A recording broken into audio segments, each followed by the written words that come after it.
दोस्तों, जीवन में कभी न कभी सबके मन में यह सवाल जरूर आता है कि क्या यह सच में माँ बाप के कर्मों का असर उनकी औलाद पर पड़ता है। अगर माता पिता ने जीवन में गलतियां की हों, तो क्या उनकी संतानों को उसकी सजा भुगतनी पड़ती है? और अगर हाँ, तो क्या हम इस चक्र को बदल सकते हैं? दोस्तों, कुछ ऐसे सवाल भी हैं जो कभी न कभी आपके मन में भी आएंगे होंगे, जैसे कि क्या मेरे बुरे हालात मेरे माता पिता के कर्मों का नतीजा हैं? क्या मेरे अच्छे कर्म कैसे मेरे जीवन को बदल सकते हैं? दोस्तों, आज की कहानी आपके इन सभी सवालों का जवाब देने के लिए है। आज की इस कहानी में आपको कर्म का चक्र और उसका जीवन पर क्या प्रभाव है, इसको गहराई से समझने को मिलेगा। यह कहानी आपको सोचने पर मजबूर करेगी और जीवन को एक नई दृष्टि से देखने का तरीका सिखाएगी। तो दोस्तों, कहानी के अंत तक हमारे साथ जुड़े रहें, क्योंकि आज आप जानेंगे कि कर्म और भाग्य का रिश्ता कितना गहरा है और इससे बचने का रास्ता क्या है। तो चलिए कहानी की शुरुआत करते हैं। दोस्तों, बहुत समय पहले की बात है। किसी गांव के बाहरी इलाके में एक टूटा फूटा घर था। वहीं पर दीपक नाम का एक अनाथ लड़का रहता था। उसकी उम्र लगभग 17 साल थी। बचपन में उसके माता पिता की मौत एक रहस्यमय बीमारी से हो गई थी। गांव वालों ने कभी उसकी मदद की तो कभी उसे दुत्कार दिया। वह दिन रात मजदूरी करता, लेकिन गरीबी उसका पीछा नहीं छोड़ती थी। एक शाम दीपक थका हारा जंगल की ओर चला गया। उसका मन भारी था, आंखों में आंसू और दिल में एक सवाल था। क्या मेरी गरीबी और कष्ट मेरे माता पिता के कर्मों का फल है? क्या उनकी गलतियों की सजा मैं आज भुगत रहा हूँ? दीपक ने अपनी सारी ऊर्जा से आसमान की ओर देखा और चिल्लाया, अगर ईश्वर है तो मुझे जवाब चाहिए। उसी समय पास के पुराने मंदिर के बाहर बैठे एक साधु ने उसकी आवाज सुनी। वह साधु गहरे ध्यान में था। उसने आंखें खोली और दीपक को अपने पास बुलाया। साधु ने दीपक से पूछा, पुत्र, इतना व्यथित क्यों हो? दीपक ने उनके चरणों में बैठते हुए कहा, महाराज, क्या यह सच है कि माँ बाप के कर्मों का फल उनकी औलाद को भुगतना पड़ता है? अगर यह सच है तो क्या मेरी गरीबी और तकलीफ मेरे माता पिता के गलत कर्मों का परिणाम है? साधु ने उसकी आंखों में झांका और गहरी मुस्कान के साथ कहा, इस सवाल का उत्तर तो मैं तुम्हें एक कहानी से दूंगा। ध्यान से सुनो। दीपक ने अपना सारा ध्यान साधु की ओर एकत्रित किया। तभी साधु ने कहानी सुनाना शुरू किया। बेटा, बहुत समय पहले एक बड़े गांव में रघुनंदन नाम का एक व्यापारी था। रघुनंदन का जन्म एक गरीब किसान परिवार में हुआ था। उसका सपना बड़ा आदमी बनने का था। वह बचपन से ही तेज तर्रार और चालाक था। उसने व्यापार की बारीकियां सीखी और जल्दी ही गांव के किसानों से सस्ते दामों पर फसलें खरीदने लगा। एक बार गांव में भयंकर सूखा पड़ा। किसानों की फसलें बर्बाद हो गईं। लेकिन रघुनंदन ने अपनी चालाकी दिखाते हुए सारा अनाज पहले ही अपने गोदाम में छुपा दिया। जब किसान भूखे मरने लगे तो उसने वही अनाज उन्हें महंगे दामों पर बेचना शुरू किया। समय के साथ साथ वह लोगों की मजबूरी का फायदा उठाकर वह बहुत अमीर बन गया। धीरे धीरे उसने गांव वालों की जमीन और गहने भी खरीद लिए। अब वह गांव का सबसे अमीर आदमी बन गया। लेकिन उसकी यह अमीरी धोखे और लालच पर टिकी थी।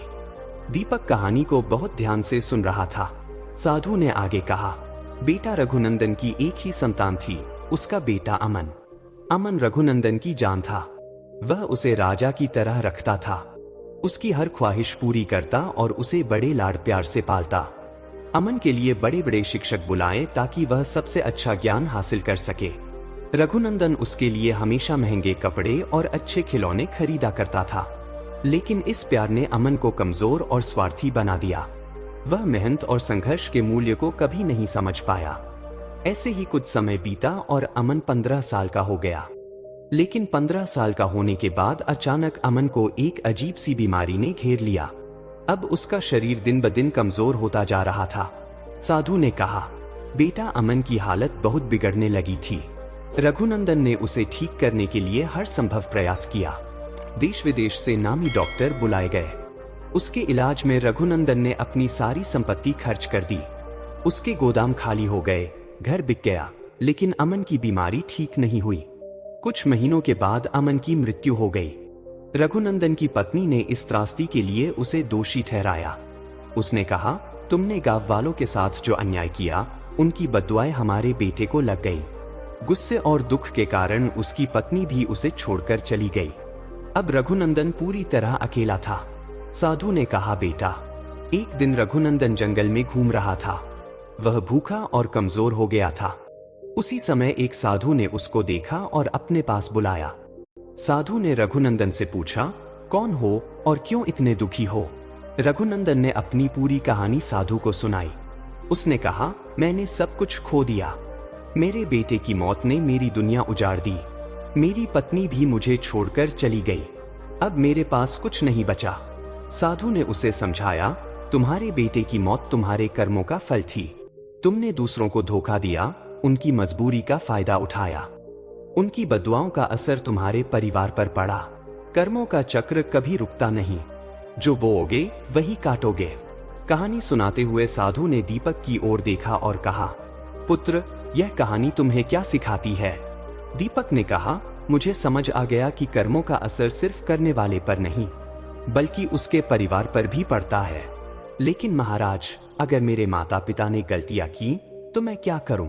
साधु ने गहरी मुस्कान के साथ उत्तर दिया, तुम्हारे कर्म तुम्हारे जीवन की दिशा तय करेंगे।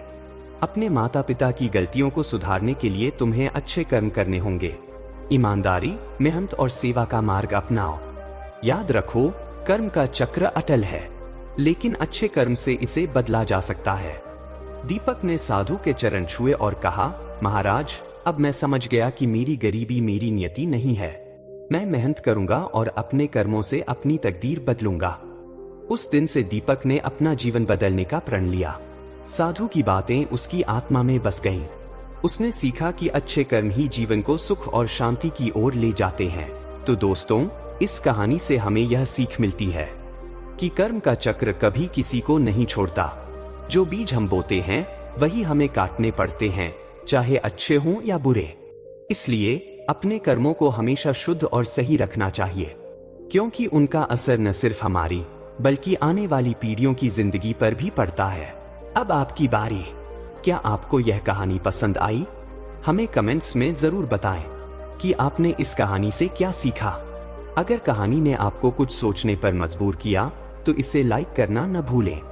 दोस्तों, हमारा YouTube चैनल ऐसी ही प्रेरणादायक और दिल छू लेने वाली कहानियों का खजाना है। अगर आप जीवन के गहरे सवालों और उनकी सच्चाई को समझना चाहते हैं तो अभी हमारे चैनल को सब्सक्राइब करें और बेल आइकन